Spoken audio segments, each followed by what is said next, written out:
Capítulo 11. Los cristianos deben representar a Dios. Es el propósito de Dios manifestar por su pueblo los principios de su reino, para que en su vida y carácter ellos revelen estos principios. Desea Él separarlos de las costumbres y prácticas del mundo. Trata de atraerlos así, a fin de poder hacerles conocer su voluntad. El propósito que Dios trata de lograr por medio de su pueblo hoy es el mismo que deseaba realizar por Israel cuando lo sacó de Egipto. Contemplando la bondad, la misericordia, la justicia y el amor de Dios revelados en la Iglesia, el mundo ha de obtener una representación de su carácter. Y cuando la ley de Dios quede así manifestada en la vida, aún el mundo reconocerá la superioridad de los que aman, temen y sirven a Dios sobre todos los demás habitantes de la tierra. Los ojos del Señor se fijan en cada uno de sus hijos. Tiene planes acerca de cada uno de ellos.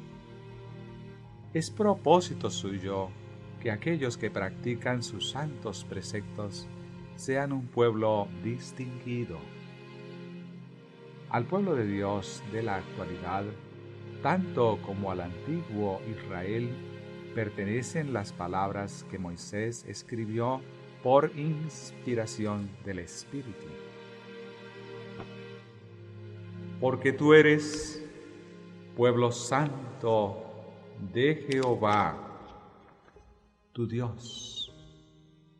Jehová tu Dios te ha escogido para serle un pueblo especial, más que todos los pueblos que están sobre la haz de la tierra. Deuteronomio 7, versículo 6. Subtítulo: La formación de un carácter semejante al de Cristo. La religión de Cristo no degrada nunca al que la recibe. Nunca lo hace burdo ni tosco, descortés ni engreído, apasionado ni duro de corazón. Por el contrario, refina el gusto, santifica el juicio, purifica y ennoblece los pensamientos, poniéndolos en sujeción a Cristo. El ideal de Dios para sus hijos es más elevado de lo que puede alcanzar el más sublime pensamiento humano. Él ha dado en su santa ley un trasunto de su carácter. El ideal del carácter cristiano es asemejarse a Cristo. Con esto se abre ante nosotros una senda de progreso constante. Tenemos un objeto que conquistar, una norma que alcanzar, que incluye todo lo bueno, todo lo puro, lo noble y lo elevado. Debe haber una lucha continua y un progreso constante hacia adelante y hacia arriba, hacia la perfección del carácter.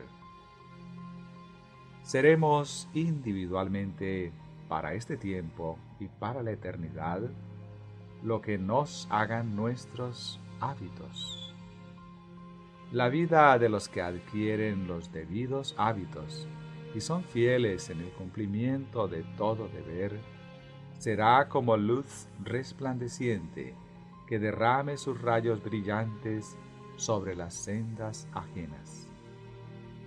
Pero si nos permitimos tener hábitos de infidelidad, si consentimos que se fortalezcan los hábitos de molicie, indolencia y negligencia, una nube más sombría que la medianoche se asentará sobre las perspectivas de esta vida y privará para siempre al individuo de la vida futura.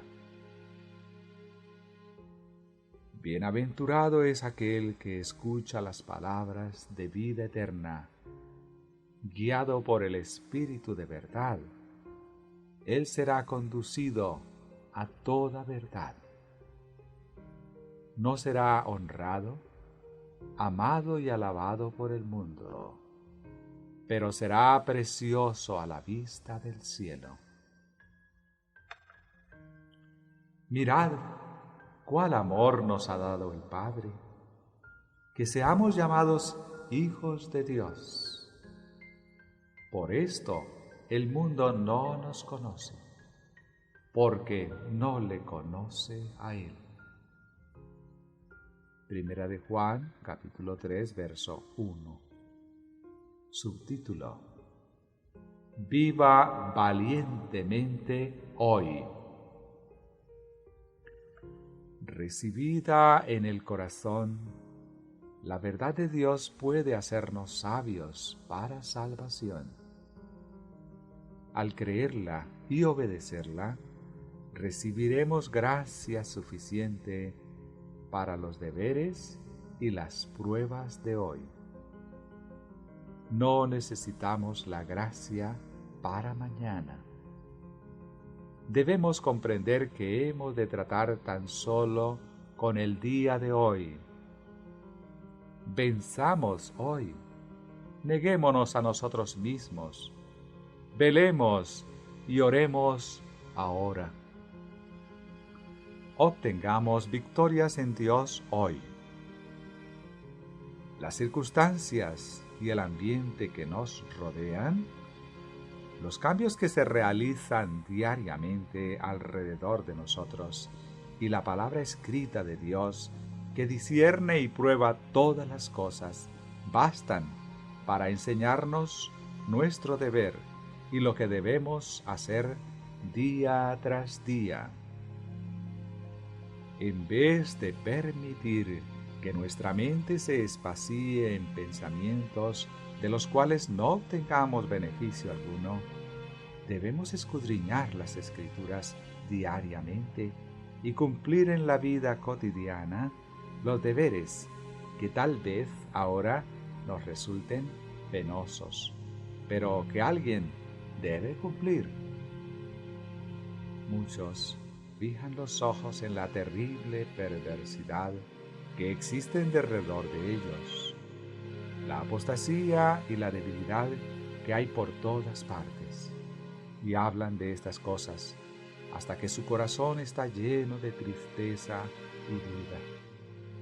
Hacen predominar ante sus mentes la obra magistral del gran engañador. Se espacían en los rasgos desalentadores de su experiencia, al par que parecen perder de vista el poder y el amor sin par del Padre Celestial. Todo esto está conforme con la voluntad de Satanás. Es un error pensar en el enemigo de la justicia como revestido de poder tan grande, cuando nos espaciamos tan poco en el amor de Dios y en su poder. Debemos hablar del poder de Cristo. Somos completamente impotentes para rescatarnos de las garras de Satanás. Pero Dios ha señalado una vía de escape. El Hijo del Altísimo tiene fuerza para pelear la batalla por nosotros. Y por aquel que nos amó, podemos hacer más que vencer.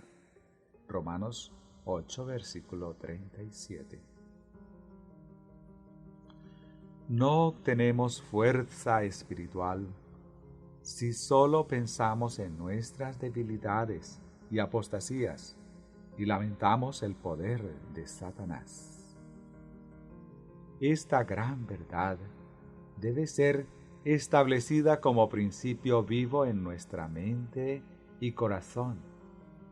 La eficacia de la ofrenda hecha en favor nuestro, que Dios puede salvar hasta lo sumo a cuantos acuden a Él, cumpliendo las condiciones especificadas en su palabra.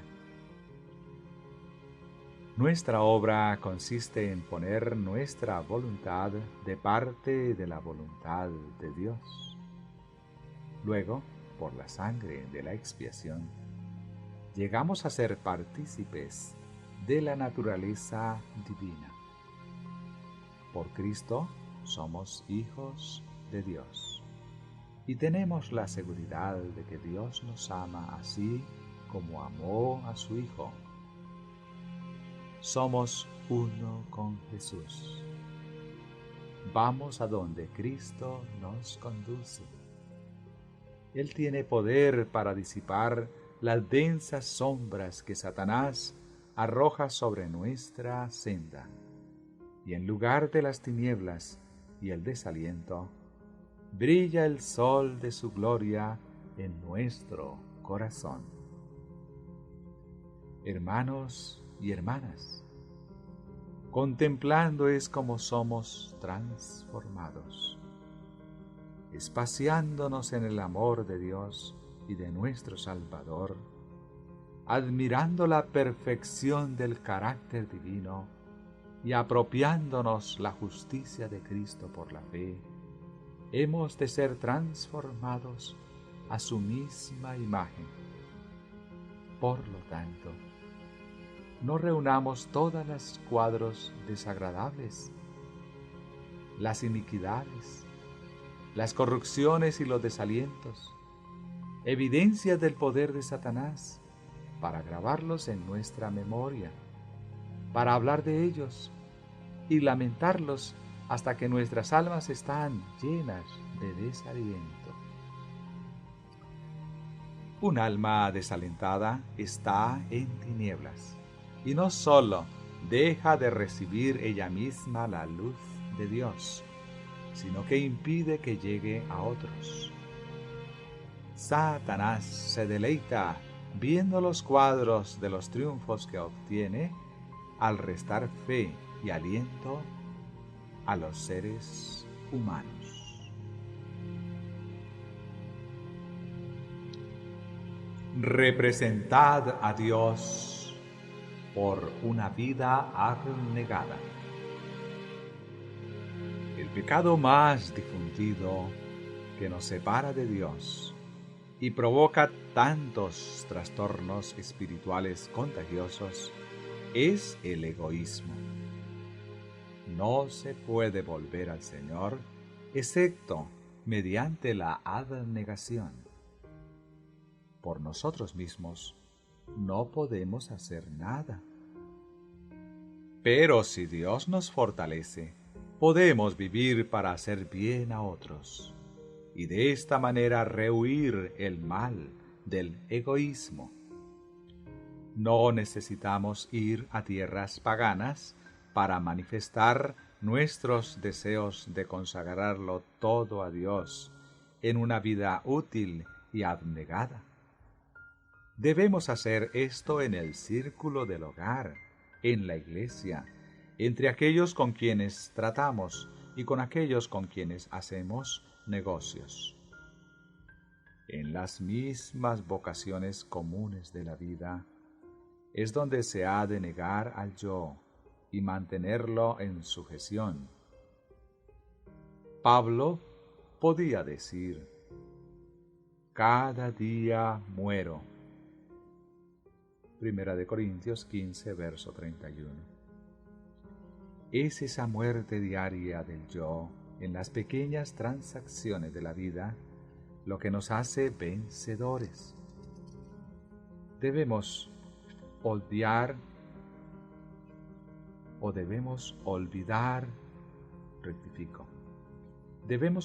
el yo por el deseo de hacer bien a otros.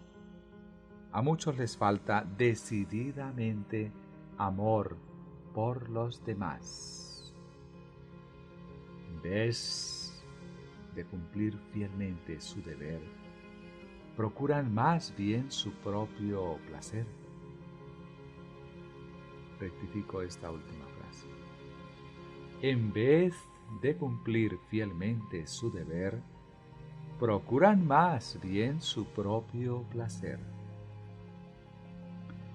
En el cielo, nadie pensará en sí mismo, ni buscará su propio placer, sino que todos, por amor puro y genuino, procurarán la felicidad de los seres celestiales que los rodeen. Si deseamos disfrutar de la sociedad celestial en la tierra renovada, debemos ser gobernados aquí por los principios celestiales. Me fue mostrado que establecemos demasiadas comparaciones entre nosotros mismos, tomando a hombres falibles por nuestro modelo, cuando tenemos un dechado seguro e infalible. No debemos medirnos por el mundo, ni por las opiniones de los hombres, ni por lo que éramos antes de aceptar la verdad.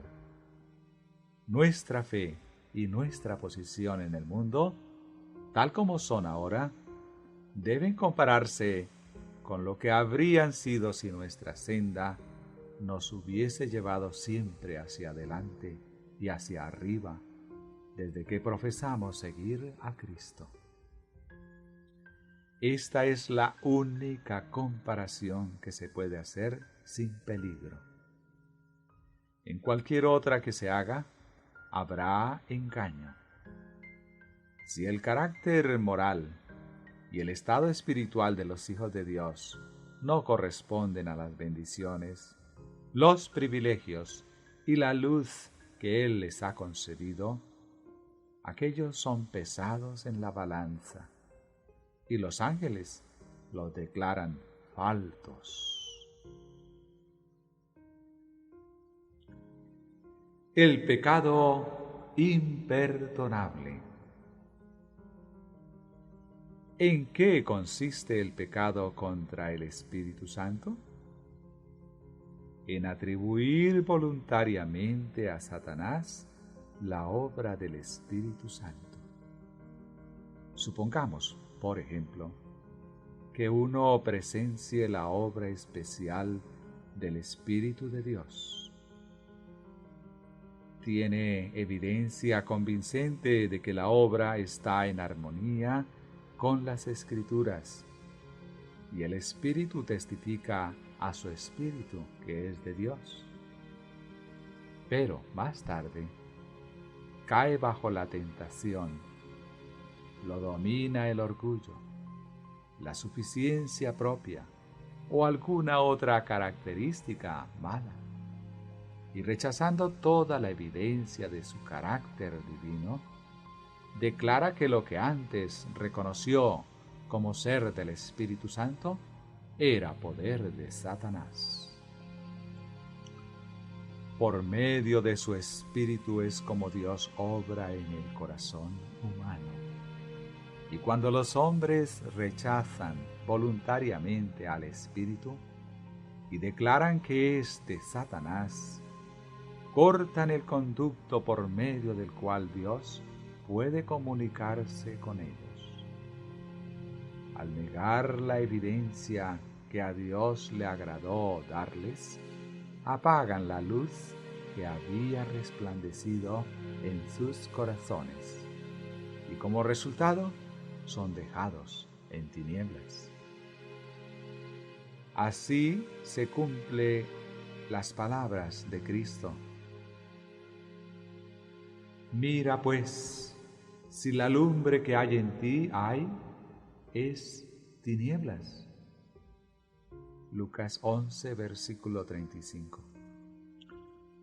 Por un tiempo, las personas que han cometido este pecado pueden aparentar ser hijos de Dios, pero cuando se presentan circunstancias que han de desarrollar el carácter y manifestar qué clase de espíritu las posee, se descubrirá que están en el terreno del enemigo, bajo su negro estandarte.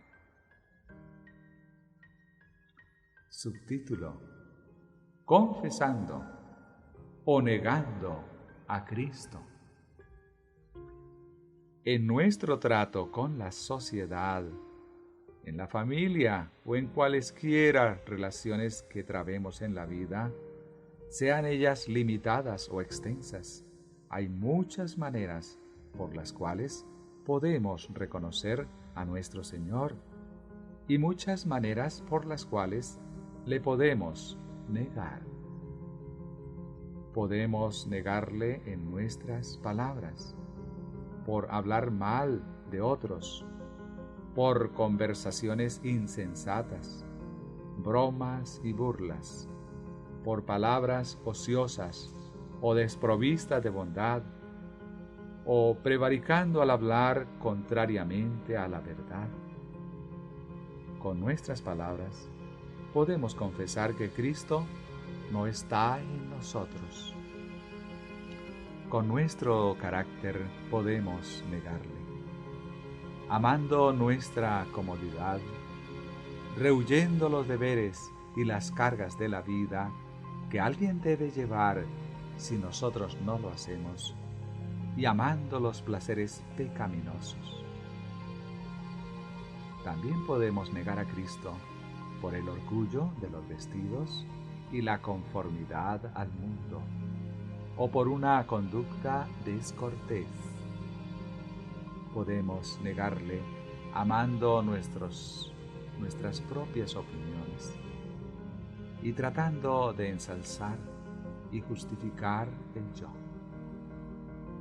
Podemos también negarle permitiendo que la mente se espacíe en un sentimiento de amor enfermizo y meditando en nuestra supuesta mala suerte y pruebas. Nadie puede confesar verdaderamente a Cristo delante del mundo, a menos que viva en él la mente y el Espíritu de Cristo. Es imposible comunicar lo que no poseemos. La conversación y la conducta deben ser una expresión verdadera y visible de la gracia y verdad interiores. Si el corazón está santificado, será sumiso y humilde. Los frutos se verán exteriormente, y ello será una muy eficaz confesión de Cristo.